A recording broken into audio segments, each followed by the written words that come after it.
Assalamualaikum warahmatullahi wabarakatuh. Selamat pagi anak-anak, bagaimana kabar kalian hari ini? Semoga sehat selalu ya. Nah, pada kesempatan kali ini kita masih belajar di tema 1, indahnya kebersamaan, subtema 1, keragaman budaya bangsaku, pembelajaran ketiga untuk kelas 4 disampaikan oleh Bu Astuti. Bangsa Indonesia, seperti yang kita ketahui bersama, adalah bangsa yang besar dan kaya akan kebudayaan. Kekayaan kebudayaan meliputi pakaian adat, makanan khas, senjata tradisional, alat musik tradisional, dan masih banyaknya. Nah, untuk pembelajaran kali ini, untuk pembelajaran ketiga, kita akan mempelajari alat musik tradisional. Alat musik tradisional yang akan disampaikan adalah alat musik tradisional Tiva dari Papua. Nah, seperti ini bentuknya. Adakah anak-anak yang sudah pernah mendengar atau melihat langsung Tiva? Nah, kalau belum, di sini Bu Guru akan memutarkan video alat musik. Apakah kalian bisa mendengarkan suara Papua? Nah, fokusnya untuk pembelajaran kali ini adalah mendengarkan suara. Nah, bagaimana kita bisa mendengarkan suara atau bunyi? Nah, lebih lanjutnya, kita akan melakukan percobaan 1, 2, 3 untuk mengetahui sifat bunyi. Kenapa bunyi itu bisa kita dengarkan menggunakan telinga kita gitu ya. Nah, percobaan yang pertama tujuannya adalah mengidentifikasi sifat bunyi merambat melalui udara. Alat dan bahan yang digunakan ada selang plastik panjangnya 2 meter atau lebih. Untuk langkah kerjanya ada 4. Yang pertama, pegang salah satu ujung selang dan minta temanmu memegang ujung lainnya. Yang kedua, dekatkan ujung selang ke telinga. Yang ketiga, minta temanmu berbicara melalui ujung selang yang ia pegang. Yang keempat, dengarkan dan catat apa yang ia sampaikan. Kemudian, berikan hasilnya kepada temanmu untuk Untuk percobaan yang kedua, tujuannya adalah mengidentifikasi sifat bunyi merambat melalui benda padat. Alat dan bahannya ada 3. Yang pertama ada gelas plastik 4 buah, 2 benang kasur, kemudian yang ketiga adalah paku. Nah, untuk paku nanti digunakan dengan orang tua di rumah ya nak ya.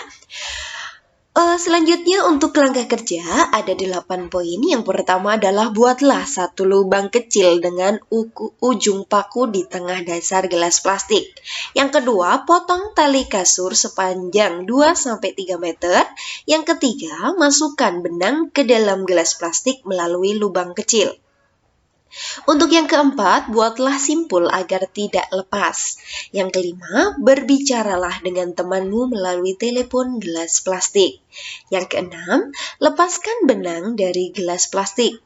Yang ketujuh, berbicaralah dengan temanmu melalui telepon gelas plastik tanpa benang. Yang kedelapan, dengarkan dan catat apa yang ia sampaikan. Kemudian berikan hasilnya kepada temanmu untuk diperiksa. Yang ketiga nanti, tujuannya adalah mengidentifikasi sifat bunyi merambat melalui benda cair.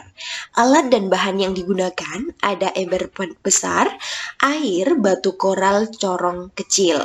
Untuk langkah kerjanya, yang pertama adalah isi ember dengan air hingga penuh. Setelahnya, masukkan corong ke dalam ember hingga bagian bawahnya terendam.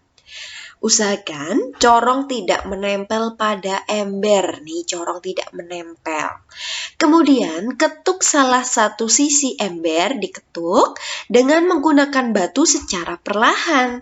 Sementara itu, dekatkan telingamu ke bagian atas corong. Dengarkan dan catat hasilnya. Begitu ya anak-anak untuk percobaan 1, 2, dan selanjutnya setelah selesai dalam percobaan kalian mengisi tabel berdasarkan hasil percobaan tadi.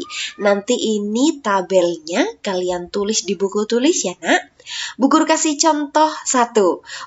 Misal di percobaan ke-1, media atau perantara bunyi adalah udara, kemudian bunyi yang dihasilkan terdengar, maka dicontreng di kolom terdengar. Seperti itu ya.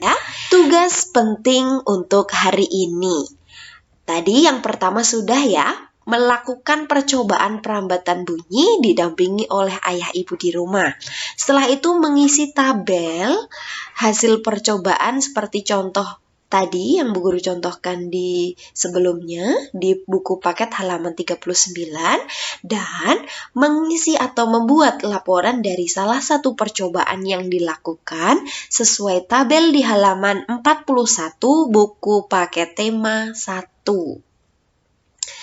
Kemudian nanti ditulis di buku tulis, dikirimkan melalui foto atau PDF melalui link Google Form yang Bu Guru sediakan. Di sini ada contoh laporan kegiatan percobaan. Di sini Bu Guru berikan contoh 1, ada nama percobaannya, kemudian tujuan percobaannya nanti juga kalian tulis, kemudian isi alat dan bahan, kemudian langkah kerjanya kalian tuliskan, kemudian setelahnya adalah hasil percobaan, dan terakhir menuliskan kesimpulan dari percobaan yang kalian lakukan. Begitu ya anak-anak. Nah, setelah itu tugas yang kedua adalah menuliskan gagasan pokok dan gagasan pendukung dari buku LKS halaman 13 judulnya yang membantu tetangga dari paragraf 1 hingga paragraf 3. Ketiga paragraf itu cari gagasan pokok dan gagasan pendukung.